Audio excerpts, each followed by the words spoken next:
Guys welcome back to my YouTube channel. दोस्तों बात करेंगे हम पीपीएससी टीआरई 2.0 नई शिक्षक भर्ती को लेकर के। यहाँ पे पीपीएससी 7 दिसंबर से 15 दिसंबर तक परीक्षाएं आयोजित करवा रही हैं।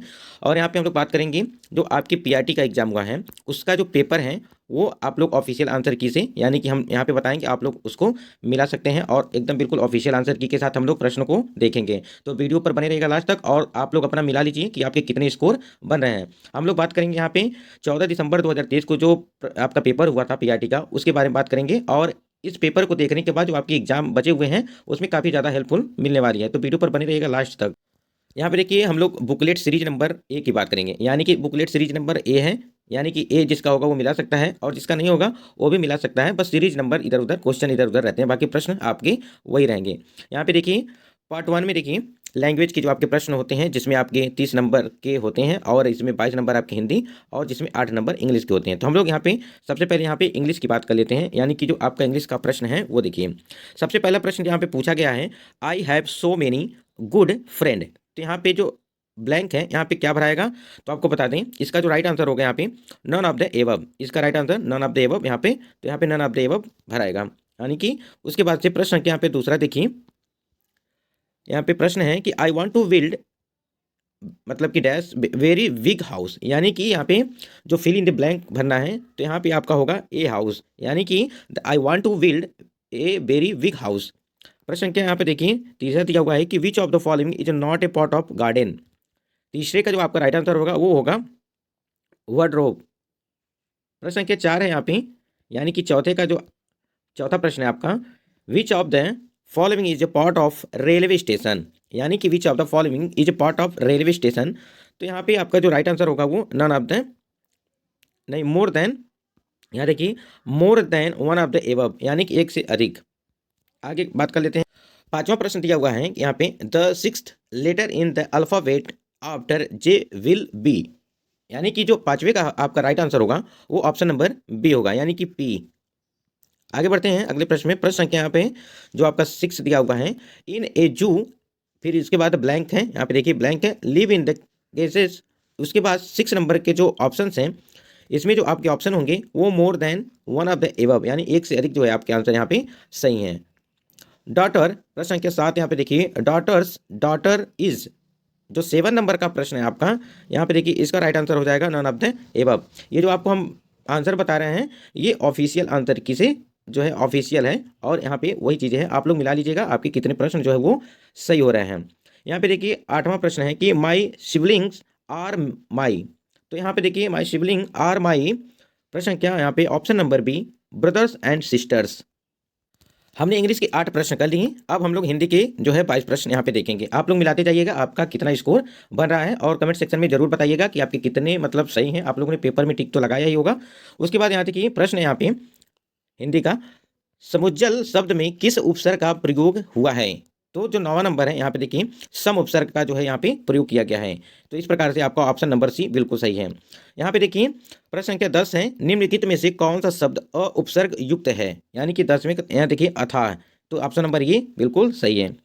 प्रश्न संख्या यहाँ पे 11 है, प्रश्न संख्या 11 में कह रहा है कि निम्नलिखित में से कौन सा शब्द आ प्रत्यय युक्त है, यानी कि देखिए यहाँ पे जो पूछा है वो प्रत्यय पूछा है और आ प्रत्यय का जो है पूछा है। तो यहाँ देखिए प्यारा, प्यारा जो है यहाँ पे आ प्रत्यय युक्त है। अगला प्रश्न है 12 नंबर पे देखिए, जिसमें प्रश्न पूछ रहा है कि जिसमें दोनों पद प्रधान होते हैं वह कौन सा समास है। तो आपको पता होगा कि जिसमें दोनों पद जो प्रधान होते हैं वह द्वंद्व समास होता है। अगला प्रश्न बात करते हैं यहाँ पे हम लोग, प्रश्न यहाँ पे 13 दिया हुआ है कि जन्मांध शब्द में कौन सा समास है। यहाँ पे प्रश्न के 13 में पूछा है कि जन्मांध शब्द में कौन सा समास है। तो इसका आंसर की बात करें तो यहाँ पे तत्पुरुष समास हो जाएगा इसका। अगले प्रश्न की बात करते हैं। प्रश्न संख्या यहाँ पे 14 दिया हुआ है कि स्वर संधि के कितने मुख्य प्रकार होते हैं। संधि आप लोगों ने पढ़ा होगा, तो यहाँ पे देखिए स्वर संधि के कितने मुख्य जो है प्रकार होते हैं। इसमें जो आंसर है यहाँ पे 5 इसका राइट आंसर होगा। स्वर संधि के मुख्य जो 5 प्रकार के होते हैं। प्रश्न संख्या यहाँ पे 15 की बात करते हैं, अतियु का संधि विच्छेद होगा, यानी कि अतियु का जो संधि विच्छेद होगा वो क्या होगा। तो ऐसे में हम लोग बात करें तो प्रश्न संख्या 15 का जो ऑप्शन नंबर ए आप देख रहे हैं अतिधन ईव, तो ऑप्शन नंबर ए इसका राइट आंसर होगा। यदि आप लोगों ने यहाँ पे टिक लगाया है तो आपके राइट आंसर जो है वो सही होंगे। प्रश्न संख्या यहाँ पे 16 देखिए, 16 में देखिए प्रत्युत्तर शब्द में कौन सी संधि है। तो यानी कि जो संधि पूछ रहा है प्रश्न संख्या 16 में, वो आपका हो जाएगा यड़ संधि, क्योंकि यहाँ पे देखिए इस प्रकार से जब दिखाई देता है तो यड़ संधि हो जाती है। आगे बात कर लेते प्रश्न संख्या यहाँ पे देखिए 17 की हम लोग बात करते हैं।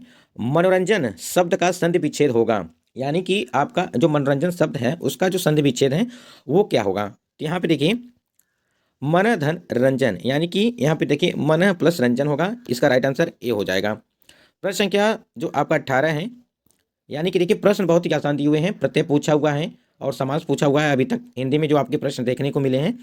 प्रश्न संख्या 18 है कि विराम चिन्ह को क्या कहते हैं। ये जो आप चिन्ह देख रहे हैं इसे क्या कहते हैं। तो प्रश्न संख्या 18 में जो इसे हम कहते हैं अर्धविराम। यदि ये आप लोगों ने लगाया है तो बिल्कुल सही है। प्रश्न संख्या 19 है कि हिंदी शब्दकोश में निम्नलिखित में से कौन सा शब्द सबसे पहले आता है। तो जो सबसे पहले शब्द आता है हिंदी शब्दकोश में वो आपका है शिष्टाचार। ऑप्शन नंबर ए यहाँ पे इसका राइट आंसर शिष्टाचार हो जाएगा। प्रश्न संख्या यहाँ पर देखिए 20 नंबर की बात करते हैं।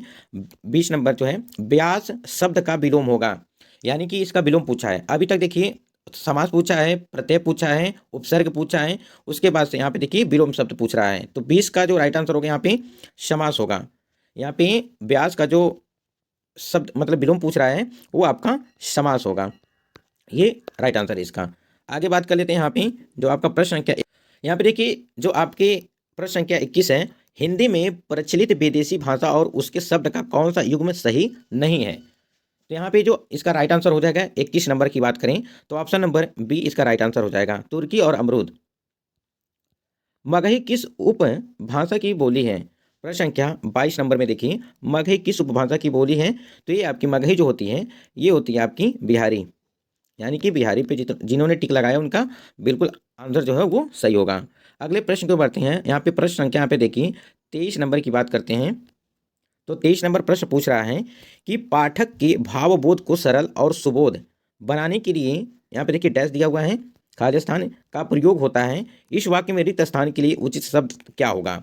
यहाँ पे जो आपका आंसर पूछा हुआ है यहाँ पे क्या चीज़ मतलब फील होगा, यहाँ पे जो खाली स्थान है उसके संबंध में पूछा हुआ है। तो 23 के जो आंसर की बात करें तो यहाँ पे देखिए विराम चिन्हों का। आगे बात कर लेते हैं अगले प्रश्न के प्रश्न संख्या यहाँ पे 24 देखिए कौन सा विकल्प विराम चिन्ह का भेद नहीं है, यानी कि विराम चिन्ह का भेद नहीं है। अर्धविराम, मध्य विराम, अंतिम विराम, उपरोक्त में से एक से अधिक, उपरोक्त में से कोई नहीं। यदि 24 की बात करें हम लोग तो यहाँ पे देखिए ई नंबर, यानी कि उपरोक्त में से कोई नहीं। 25 नंबर की बात करें प्रश्न के यहाँ पे देखिए 25 नंबर में दिया है कौन सा हजारी मतलब कि कौन सा हजारी प्रसाद द्विवेदी का निबंध नहीं है। अशोक के फूल, मजदूरी और प्रेम, कुटज, उपरोक्त में से एक से अधिक और उपरोक्त में से कोई नहीं। यदि 25 नंबर की बात करें तो ये आप देख रहे हैं मजदूरी और प्रेम, ये जो है द्विवेदी का निबंध नहीं है। आगे बात कर लेते हैं प्रश्न संख्या 26 में देखिए प्रश्न संख्या आपका 26 दिया हुआ है कि उपन्यास और उपन्यासकार का कौन सा युग्म सही नहीं है, यानी कि जो आपके उपन्यास है और उपन्यासकार यानी कि जो भी दिए हुए हैं उसमें से एक जो है वो सही नहीं है युग में। यहाँ देखिए जुलूस और फणीश्वर नाथ रेणु की बात करें हम तो ये बिल्कुल सही है। अंधेरे बंद कमरे नरेश मेहता, नए पौधे कमलेश्वर, उपरोक्त में से एक से अधिक, उपरोक्त में से कोई नहीं। यदि 26 की बात करें तो ऑप्शन नंबर डी यहाँ पे उपरोक्त में से एक से अधिक इसका राइट आंसर हो जाएगा। आगे बात कर लेते हैं यहाँ पे प्रश्न संख्या 27 आपका देख रहे हैं स्क्रीन पे। वह शब्द शक्ति जिसके द्वारा सीधे कथन साक्षात संकेतिक या मुख्य अर्थ का ज्ञान होता है उसे क्या कहते हैं।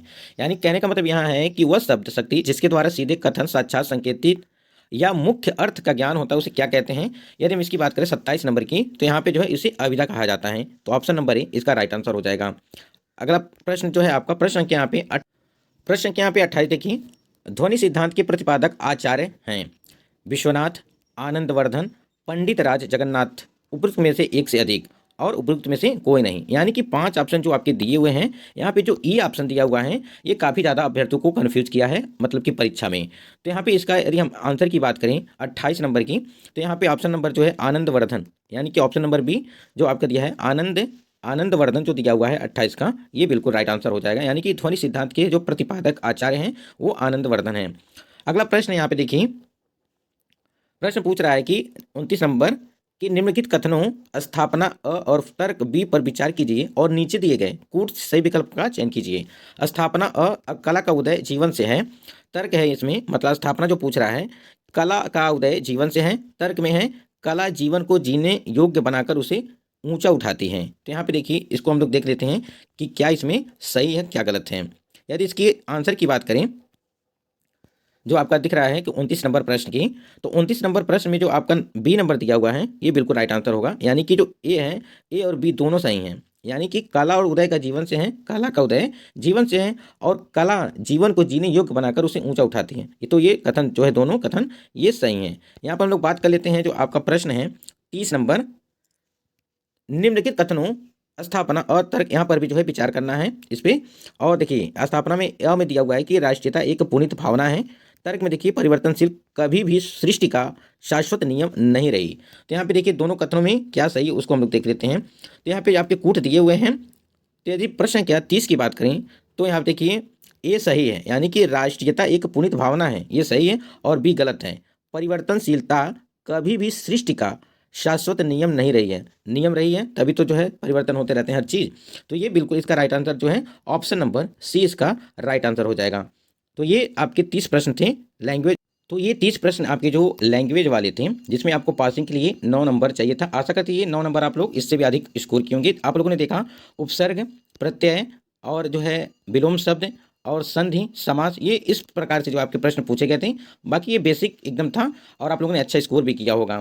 तो दोस्तों ये 30 प्रश्नों में आपके कितने सही हो कमेंट सेक्शन में जरूर बताइएगा। और इसका जो नेक्स्ट पार्ट है ये जो आपको हमने आंसर बताया ये ऑफिशियल आंसर किए हैं, उससे हमने जो है इसको देखा है। उसके बाद से हम लोग नेक्स्ट वीडियो में देखेंगे कि ये जो जनरल स्टडीज वाला पेपर है उसमें जो इसके बाद से जो प्रश्न है उसको देखेंगे अगले वीडियो में। तो वीडियो अच्छा लगा तो वीडियो लाइक करिएगा और चैनल पर पहली बार विजिट किए तो चैनल को भी सब्सक्राइब करके बेल आइकन को प्रेस कर लीजिएगा, जिससे कोई भी अपडेट आती है तो आपको हमारे चैनल के माध्यम से मिलती रहेगी।